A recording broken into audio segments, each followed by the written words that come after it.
Claudio es especialista en política internacional. Queríamos, Elio, que nos ayude a comprender la magnitud de lo que ha trascendido de este encuentro bilateral, mano a mano, en Bali, entre los dos presidentes más importantes del planeta, probablemente, Biden y Xi Jinping.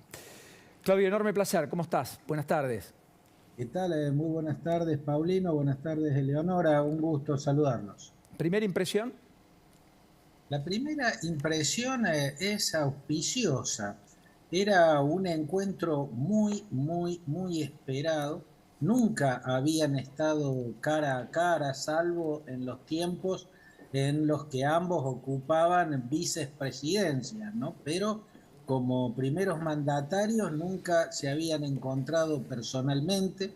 La verdad es que los encuentros personales son irreemplazables en la política, en los escenarios políticos, siguen siendo un instrumento de un inmenso valor.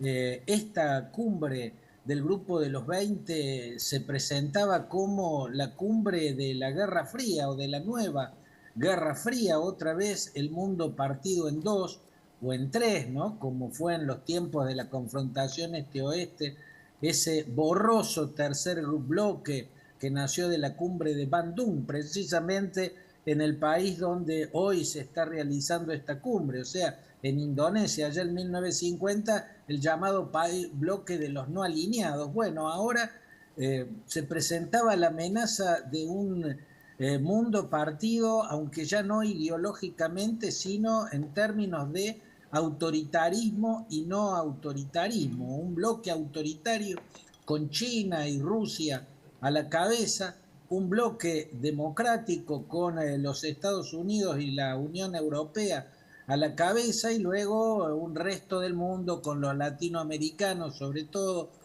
bueno, yendo como en su momento los no alineados entre una campana y la otra. Y sin embargo, el encuentro personal entre Biden y Xi Jinping, con una agenda tan compleja como la que le tocó afrontar, tuvo como primeras señales emitidas al exterior señales medianamente alentadoras, señales que parecen decir que habría posibilidades de entendimiento para conjurar por lo menos los más oscuros y amenazantes fantasmas que andan rondando por el mundo de estos días. Claudio, contanos más allá de esto que muy bien estás explicando, ¿no? De la importancia de, bueno, en términos diplomáticos, en términos personales y lo que significa para el mundo esta imagen que estamos viendo y este saludo ya de por sí. Digo, ¿qué otras cosas trascendieron de esto? Porque fue una reunión de, tengo entendido, cerca de 3 horas. Así es, un poco más de 3 horas, lo cual ya en sí mismo es una señal muy alentadora, Eleonora. Que el largo haya sido ese, quiere decir que se zambulleron en una agenda donde hay temas que hasta resultan expulsivos, en el sentido de que plantearle a Xi Jinping el tema derechos humanos en el Tíbet, derechos humanos de los uigures en Xinjiang, la situación en Hong Kong, cómo retomar, cómo volver un poco atrás y retomar los acuerdos vigentes que en su momento hicieron Deng Xiaoping y Margaret Thatcher sobre lo que era el traspaso de la soberanía. Esos 3 temas nomás ya generaban una dificultad muy dura de afrontar en esa mesa de diálogo. Sin embargo, se tocaron esos temas, se tocaron temas aún de mayor complejidad, por ejemplo, Taiwán, el caso Taiwán. En estos días, Xi Jinping, o en estos últimos meses, Xi Jinping ha estado permanentemente dándole señales al mundo de que el ejército chino se está preparando para una eventual guerra. Ya en la última escalada de tensión por la cuestión Taiwán, que sucedió a propósito del viaje de la titular de la Cámara de Representantes de los Estados Unidos, la demócrata Nancy Pelosi, a Taiwán. Bueno, eso provocó una escalada en la que se vieron ejercicios militares de una escala mucho mayor a todos los que anteriormente ha hecho China cuando ha querido marcar el territorio y decir la cuestión Taiwán es algo exclusivamente chino, que nadie meta sus narices aquí. Bueno, acá con Nancy Pelosi en Taipei, los ejercicios militares que se vieron eran ejercicios de una ocupación, o sea, de un proyecto de invasión. Si uno sigue todas las declaraciones posteriores de Xi Jinping, podemos deducir que claramente está preparando al mundo para que sepan que en algunos meses, yo creo más bien en algunos años, pero no dentro de demasiado tiempo, dentro de lo que sea todavía la era Xi Jinping, el ejército chino va a recuperar la soberanía plena sobre la isla de Taiwán. Así de tensa estaba la situación.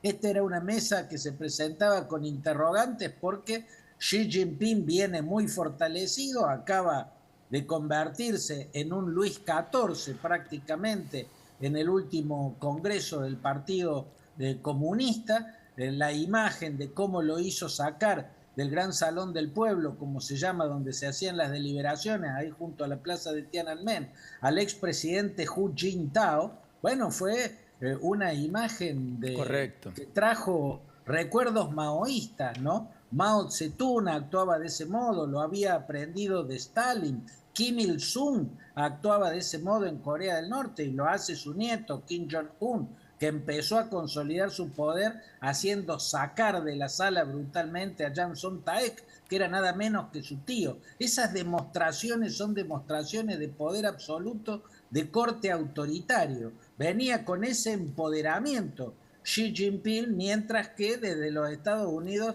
podía llegarle un presidente muy, muy débil, porque si las elecciones salían como vaticinaba Trump o como vaticinaban las encuestas, bueno, hubieran quedado arrasados los demócratas, pero hubo una reacción de último momento de los demócratas que salieron a conjurar la ofensiva ultraconservadora y lograron un empate heroico que hizo que Biden pudiera llegar a Indonesia fortalecido, y la verdad es que eso se notó en la mesa de este diálogo. Pudo hablar de Taiwán, pudo hablar de Ucrania, la obsesión de Biden, la que hizo peligrar Nancy Pelosi con su visita a Taiwán y esa escalada de tensión justo cuando Anthony Blinken, el secretario de Estado, llevaba semanas de esfuerzos denodados para lograr que Xi Jinping no respalde, no ayude a Vladimir Putin a salirse con la suya en Ucrania, ¿no? Una agenda muy difícil y sin embargo las primeras señales dan la sensación de mostrar que hay algunos caminos posibles de recorrer para un entendimiento que le eviten al mundo una nueva versión de la confrontación este-oeste, esta vez partido entre autocracias y democracias. Que no es un dato menor y algún día vamos a profundizar en ese aspecto. Un enorme abrazo, Claudio. Admiración por la pasión y por el conocimiento. Abrazo grande, Paulino. Abrazo grande, Leonora. Muchas gracias por el llamado. Hasta la próxima. Estaba viendo en el repaso de la elección norteamericana, que al pasar dijo Claudio, un cuarto de los jóvenes menores de 29 años votaron. Es la mayor participación de jóvenes en muchos años. Sí. El voto es optativo, vale la pena decir, en Estados Unidos. Sí. Los republicanos ganaron 90% de los estados rurales. Mira. Los demócratas, por oposición, ganaron el 90% de las grandes ciudades. Claro. Washington, Nueva York. Fue la mejor performance del Partido Demócrata en mucho tiempo, pese a todo lo que se habló en la previa. Y fue una de las campañas más caras. Mirá. Post-COVID. Fue una de las campañas más caras también. Nada, semblanzas de una elección que resta dilucidar algún detalle no menor, como la composición final del Senado, pero que ya todo el mundo sabe que ese control permanecerá en manos demócratas, mientras que los republicanos, por una ajustada, no amplia, mayoría liderará la Cámara de Representantes. Y un resultado que sorprendió nuevamente. Digo, históricamente lo que estamos viendo en el mundo es que nada está dicho en ninguna elección. Y las encuestas... las encuestas claramente están fallando, pero que también debe tener que ver con la propia decisión de la gente hasta último momento. No sé bien con qué, pero hay algo que es universal, que está pasando en todos lados, ¿no? Sí. Que todo lo que uno prevé o cree no termina Quizá la sucediendo. pandemia marcó un punto de inflexión también en ese sentido, ¿no? Es muy probable, Javi, sí. Sí, puede ser. Porque claro, antes de la pandemia los oficialismos se imponían en todo el mundo. Acá en la Argentina también ha pasado, ¿no? Después eso cambió con la pandemia, ¿no? Bueno, en el caso de Estados Unidos sí se impuso sobre el oficialismo, dio Sí. de hecho, hasta históricamente las elecciones intermedias, los oficialismos siempre recibían un revés, tenían Exacto. problemas, y en este caso fue a la inversa, ¿no? Digo que la lógica cambió. Claro. Eso es un hecho, Sí, ¿no? no hay en la previa nada, ¿no? Hoy es